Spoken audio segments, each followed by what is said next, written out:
दिल्ली शराब नीति केस में दिल्ली के पूर्व डिप्टी सीएम मनीष सिसोदिया की मुश्किलें हैं कि कम होने का नाम नहीं ले रही। अब मनीष सिसोदिया के ऊपर ईडी का रडार है, जैसा कि आप जानते हैं।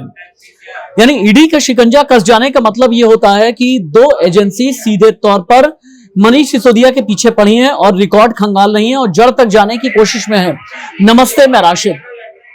अब क्या है ना, ईडी और सीबीआई ने किस तरह की स्ट्रेटेजी बनाई है, सबसे पहले तो आप ये समझ लीजिए कि अगर जमानत के लिए दिल्ली के deputy CM Manish Sisodia apply करते हैं, अगर सीबीआई वाले केस में जमानत के लिए अप्लाई करेंगे, तुरंत ही ईडी खड़ी रहेगी कि हमें रिमांड चाहिए। ईडी वाले केस में जमानत के लिए अप्लाई करेंगे, सीबीआई अपनी तरफ से यह कहेगी कि अभी दक्षिण भारत की लॉबी को लेकर के जांच अभी भी बाकी है, लिहाजा जमानत अभी मिलनी नहीं चाहिए, वरना बाहर आकर के केस को मैनिपुलेट करने लगेंगे मनीष सिसोदिया। यानी मनीष सिसोदिया के लिए मुश्किलें बहुत ज्यादा हैं।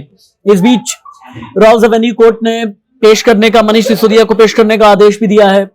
3 दिन पूछताछ के बाद ईडी ने 9 मार्च देर शाम सिसोदिया को अरेस्ट किया था।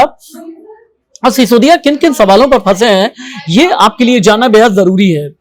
सिसोदिया से यह पूछा गया कि शराब नीति में क्या कोई बदलाव आपने शराब कारोबारियों की सहूलियत के हिसाब से किया। सिसोदिया जवाब नहीं दे पाए। सिसोदिया से यह पूछा गया कि क्या दक्षिण की लॉबी के साथ कुछ लोगों के साथ में आप संपर्क में थे। सिसोदिया जवाब नहीं दे पाए।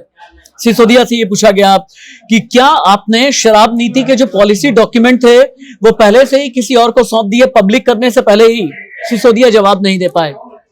अब आप ये समझें कि आगे आने वाले वक्त में पॉलिटिकली इसका इंपैक्ट क्या पड़ने वाला है। 2024 का लोकसभा चुनाव है। आम आदमी पार्टी आज की तारीख में दिल्ली में अपनी मजबूती जता चुकी है। आम आदमी पार्टी ने अपना जनाधार गुजरात में मजबूत किया है, हिमाचल प्रदेश में मजबूत किया है, पंजाब में मजबूत किया है और अब उत्तर प्रदेश की तरफ रुख करने की फिराक में आम आदमी पार्टी है, केरल में भी और कर्नाटक में भी। लिहाजा अब यहां से अगर स्पीड पर ब्रेक लगता है आम आदमी पार्टी की, तो यह बहुत बड़ा डेंट होगा दिल्ली के मुख्यमंत्री अरविंद केजरीवाल के लिए, जो आम आदमी पार्टी के संयोजक भी हैं। एक ऐसी पार्टी जो हिंदुस्तान के इतिहास में सबसे तेजी के साथ में सक्सेसफुल हुई, एक ऐसी पार्टी जिसने लगातार दिल्ली में शासन किया, एक ऐसी पार्टी जिसने दिल्ली में बैठ करके केंद्र सरकार की नाक में लगभग दम किया। अब उस पार्टी के अगर मंत्री सत्येंद्र जैन तिहाड़ में हैं, मनीष सिसोदिया तिहाड़ में हैं, तो यकीनन 2024 की तैयारी को डेंट लगना तय है। हालांकि अरविंद केजरीवाल भी ये बात कह रहे हैं और जेल के अंदर से सिसोदिया भी चिट्ठी लिख करके ये कह रहे हैं कि सियासत करना बहुत आसान है, तिहाड़ जेल की सलाखों के पीछे भेजना बहुत आसान है, लेकिन बच्चों को पढ़ाना बहुत मुश्किल है। राजनीति करना आसान है, लेकिन बच्चों की शिक्षा के बारे में सोचना बहुत मुश्किल है। और जब यही सोचा तो फिर उसका नतीजा ये मिला कि सलाखों के पीछे पहुंच गए। हालांकि आम आदमी पार्टी से शहादत करार दे रही है, लेकिन अब लोकसभा चुनाव तक भारतीय जनता पार्टी बहुत ही अग्रेसिव मूड में है। बीजेपी पूरी तरह से ये प्रोजेक्शन जनता के सामने आकर के दे रही है कि कितनी निरंकुश आम आदमी पार्टी रही शराब नीति में, जिसने घोटाला किया।